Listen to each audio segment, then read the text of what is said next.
Doubts persist about the future of the local car manufacturing industry despite an announcement today that'll keep Ford in business for another 4 years.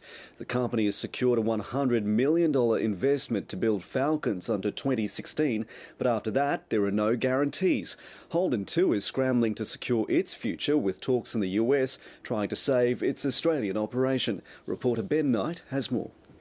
Australians have had a long and passionate love affair with the homegrown six-cylinder family car.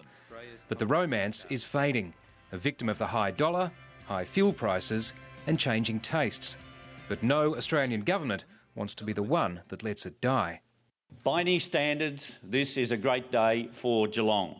The Victorian and Federal Governments have given Ford more than $30 million to help it upgrade its flagship Falcon and Territory models.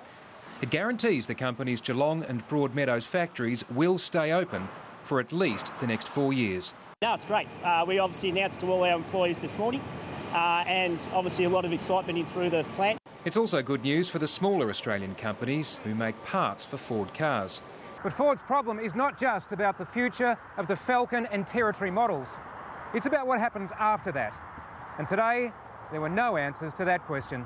Last year, Ford Falcon sales in Australia slumped by more than a third. The company won't say if there'll even be a new Falcon after this one, or if it will still be making cars in Australia at the end of this decade. That's up to us to work on, I think, is that from a manufacturing perspective, our quality, our cost, etc., will be an issue that we will continue to work on. And it's not just Ford. The Federal Industry Minister and the South Australian Premier are both currently in Detroit, trying to seal a deal to save Holden.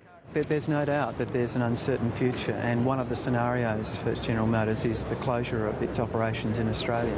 The problem is that standalone Australian car models, like the Falcon and Commodore, don't fit in with either company's global strategy. There's a lot going right, but there's a lot of hard thinking has to be done in an industry that requires enormous capital, but often has very, very small profits.